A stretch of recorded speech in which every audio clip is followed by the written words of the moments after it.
Welcome back to Revving Up with RevEng Consulting, the show that's all about modern revenue growth tactics for modern revenue growth leaders. I'm your host, Matt Haller, and I'm joined again by my co-host, Carmen Olmetti, and Daniel Hirsch, the Director of Finance of Team Services Group, focused on their New York brands. Last week, we talked with Daniel about his transition from investment banking into RevOps and some of the lessons that he's learned along the way. But Daniel, can you tell us one story of one memorable project or moment that's really stuck with you, and tell us about some of the learnings that you went through with that project? This was a culmination of my RevOps experience and taught me what RevOps was. We were working closely with our president, and we knew that Salesforce and our operational process was less than ideal. And so we had worked with Carmen with the initial premise that we had a data issue because we could not extract what we wanted from Salesforce, and the whole process was just too slow, too laborious, too confusing. Carmen came in and did a bunch of work interviewing various stakeholders, and we found out we didn't have a Salesforce problem. It's really the problem that all RevOps teams are looking to solve, which is connecting your go-to-market process with your operations, roles, responsibilities, compensation, systems, and tools. So it kind of was a smaller problem, and then it was like, well, everything needs to work hand in hand. And so without Carmen, we certainly would not have identified that at first. That was the start of a multi-month project tackling pretty much everything I just spoke about and trying to figure out how you take all those different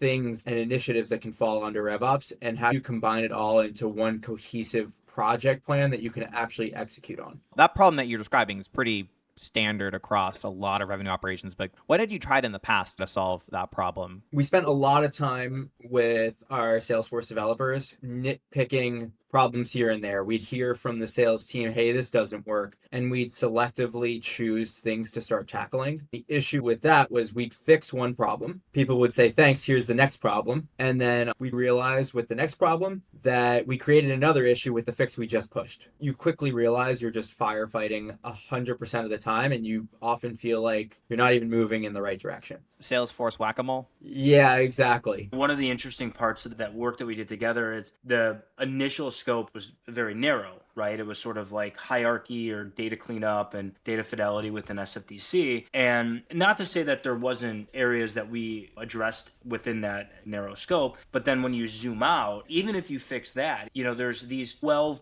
processes or sub-processes where sales will enter information and then have to coordinate with RevOps that are either redundant or maybe not as efficient, or maybe can just be automated through some sort of existing integration or, dare I say it, AI. One of the analogies I'd like to use reminds me of a lock. If you have 5 numbers and you have 4 of those, you have 80% of the combination, but the lock doesn't work at all. It has one purpose. You need all 5. And obviously, you mentioned in the previous episode, kind of focus on the 80%, right? And, certainly if you're any company outside of Boeing or Airbus, that's probably good advice. The idea is that, hey, we're not going to get it perfect, but if we can focus on architecting a process where all of those players work together, you automate what can be automated without losing any sort of fidelity, not only is it going to make your job easier, but it's certainly going to make the seller's job easier because now they're spending significantly less time on admin tasks. What we don't hear a lot about is the cognitive load of having those admin tasks. It exacerbates the problem where you're spending a lot of time doing very tactical things,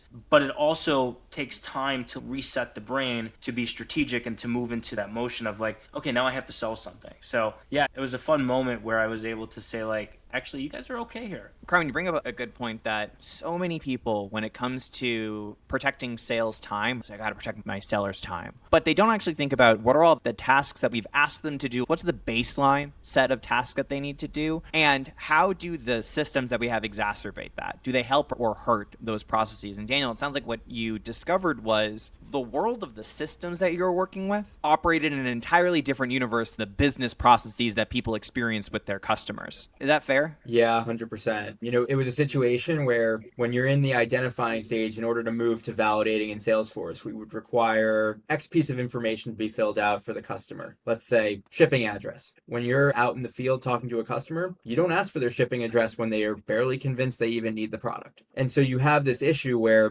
You have salespeople who are trying to bypass the system, or they input some garbage data, which ruins the fidelity of all the data. They're complaining about it. You still need to capture it. If you don't put two and two together and figure out how does it all mold together and how does it make sense, you'll run into those issues consistently. One thing that I was thinking about was even in those instances, and I won't go into detail on what it was with respect to the work that we did, confidentiality's sake, but it was almost as if the initial thinking was by doing it this way, it's easier for us, right? On the RevOps side. And one of the things that throughout my career, what I've learned, and I sort of use Amazon as an example of this, it's very expensive to architect simplicity on the front end, right? So it's often sort of like competing interest of, hey, if I have a back of the house team, like a RevOps team, which by the way is increasingly becoming more looked upon less as a cost org and more of a revenue amplification org. If we make it easy for us on the RevOps side, it means it's more difficult for people on the sales side, the end users of our customers. Conversely, if it's super simple for the salespeople, it's either costly or time consuming, usually both, for the team that's supporting it. And one of the things that when we work with clients, we try to stress is there's a practicality to this. There's a balance. You do not have unlimited money. Tech is very expensive. The proliferation of tools is only going to continue with AI and people trying to figure out which ones to add. So I think it is important to recognize that in theory, it sounds great. We would make life as simple as possible for sellers, and that is the goal. However, that comes with very real trade-offs of additional software and you have additional people. You have to train them, right? Just because you have software that makes life easier doesn't mean that people use it in the way that you need them to use it. So it becomes very complex. One of the things we're always looking for, and what we had talked about during our time working together, was what's that right balance? That was my next question. What is the balance? When you have your systems and your sellers operating in different continents, what do you do to bring them together? Where's the give? I'll give the unpopular answer, but it depends. If you're in an early stage startup or you're sort of growing,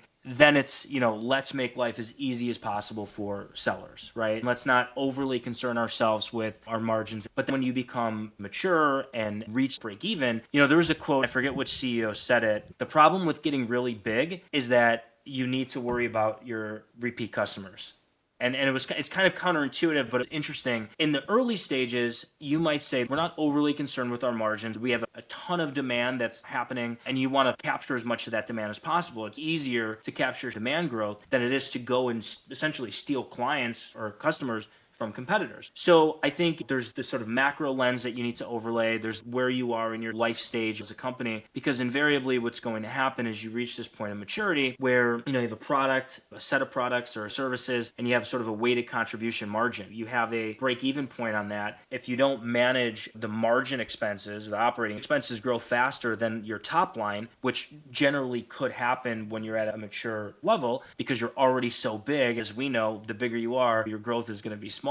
That's a totally different strategy, or at least a different conversation. So it really is contextual. And one of the things that I've sort of always prided myself on in the work that we do is not just take here's the same framework, here's the same playbook, and let's just apply it here. It's not that simple. There's several different factors you need to consider. And then you take the playbook and say, okay, how does this now make sense? What was the give that the sellers had to give up from a process perspective and a behavior perspective? And what was the give that the systems had to give up? Yeah, I would say historically, the approach we had taken was this is what the process is. And we just said, you have to follow this process. But the reality is, depending on the selling motion that you have, your sales process can look very different. And because we were in a relatively nascent industry, the sales process was never the same. There were always different conversations, different buyers, materials needed to get the sale across the finish line, different teams needed to be involved. You're selling in different continents, countries, different regulations, etc. I think the give we needed to take there was actually, hey, we need to allow a little bit more flexibility. Right now, we're dictating how something needs to be done without understanding how it even works in the field and figuring out how to find the balance of allowing a little bit more flexibility without allowing people to veer too far from the process. This is where I think you can pick and choose certain things. So you can have your non-negotiables of here are the 5 things that we need across the sales process, but these other 50, maybe you include them. Hopefully you don't have 50 things that are optional, because odds are no one's going to fill them out. Hopefully, maybe you have 5 other things or 10 other things that are optional, and you can selectively add those over time as you firm up your sales process and have something that's more repeatable. It reminds me of an episode we did with one of our guests who said that the key in implementing a CRM system is to define your minimally commercially viable data. Every team is going to want their wish list of metrics put into the CRM system. The problem with doing that is you need to manage all of those data fields. Your CRM system is going to have to change next month, next quarter, and next year to meet business realities by trying to get either over prescriptive, like you're describing with the process, or by trying to shove everything into the system. The only thing that you are creating tech debt and an administrative burden for your RevOps team to manage. Yeah, exactly. I think that's a really good point. I've seen situations where we want to capture all 20 fields because in the future, when we want to look at all 20, we want to have the data. The reality is it's probably not worth capturing all 20 fields if you still can't calculate what someone's bookings actually are. Just focus on getting that right and keep it as simple as possible and layer those on once you've had the cadence and the process right. Just do the basics extremely well. There's so many use cases for artificial intelligence and agentic AI workflows, but one that I thought was interesting, I was reading it, I don't know if it was Gartner or Forrester. It's just funny because I remember, Daniel, when we were going through the Salesforce fields, I was like, oh, what's this one do? They're like, don't worry about that. I'm like, okay, cool. But to your point though, so I think there's 2 things that were very important in what you just said.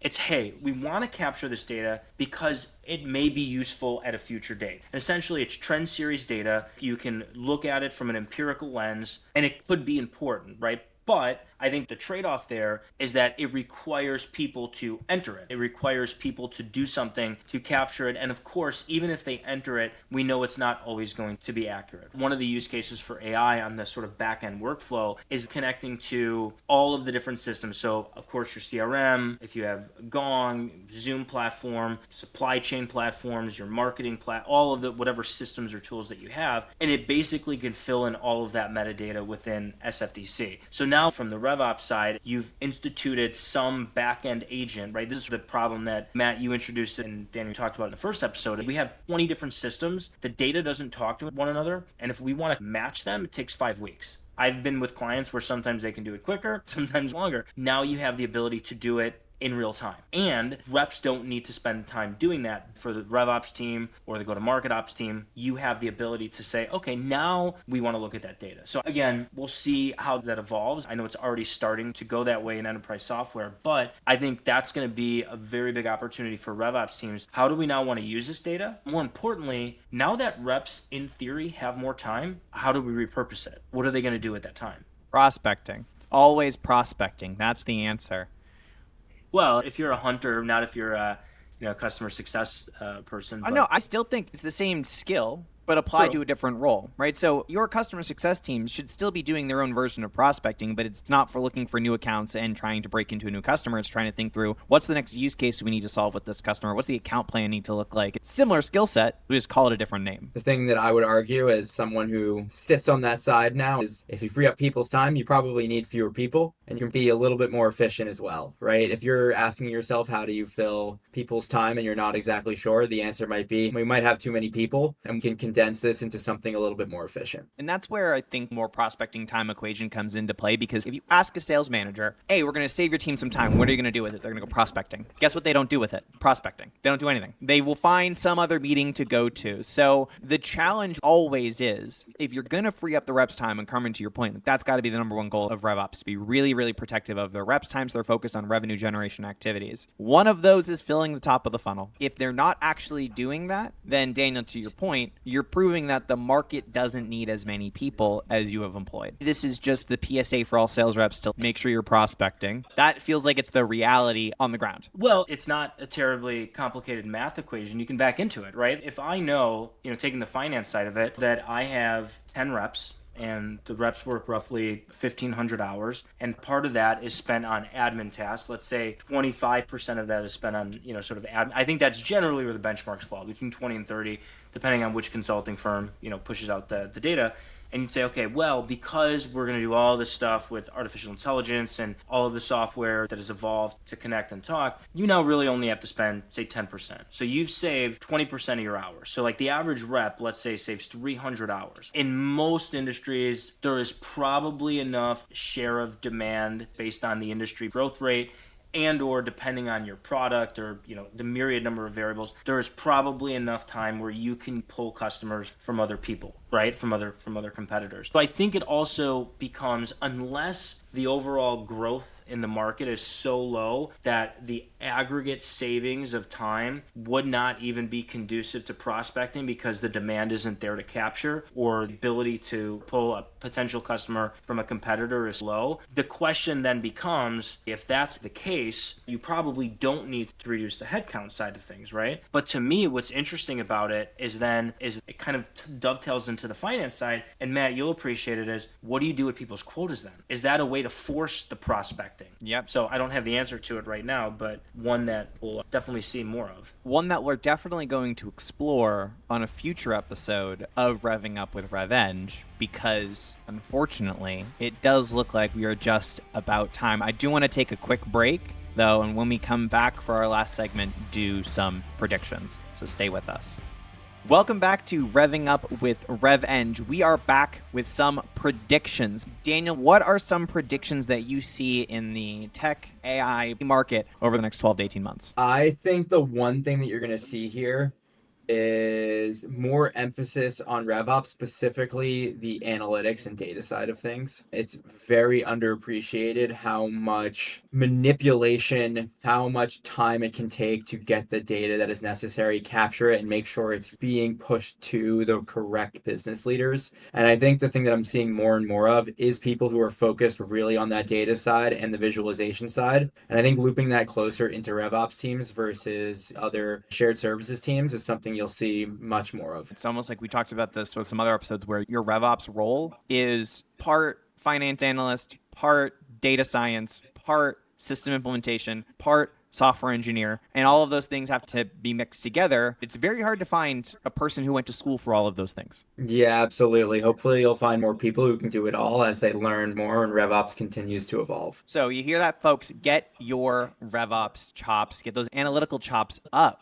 Carmen, do you have any predictions for the next 12 to 18 months? I do have two. My first prediction, and we've already seen some of this come to light, so it's not really a prediction. You're going to see companies that are going to have reduction in force. Microsoft, I think, just announced 9,000 individuals. I'm sure there's a ton of other companies that, are doing the same or are planning doing the same. But I actually think you're probably going to have a cycle of this. The thing with artificial intelligence is that every single person can conceptualize the benefit of it. It's not a stretch to say, well, if all of these things line up, then yes, it'll actually produce the result. So I think people are going to take action because everyone else is doing the same thing. Invariably, I think there will be a stall. The ability to embed AI into the workflow will face regulatory, legal challenges, governance challenges. You already saw Elon Musk's Grok running into issues. So I think there's going to be this sort of like companies are going to lay off, or, there's going to be reduction in force on the premise that artificial intelligence will save many FTE hours based on their assessment, and therefore we don't need as many people. Those predictions are going to be overly ambitious. One, because they always are, and two, because they're probably not going to get the adoption from individuals as quickly as they need, and then we'll see a bit of a correction. I think eventually it will stabilize. I just don't think it's going to be as abrupt as most people think. On the marketing side, I would expect that more people put money into brand dollars on the assumption that if this technology is available to everyone, it's completely democratized, and everyone can make the same movement, and everyone can have the same personalization at scale on the performance marketing side, then really what's going to drive convergence between company A and company B is the brand equity. So I can see marketing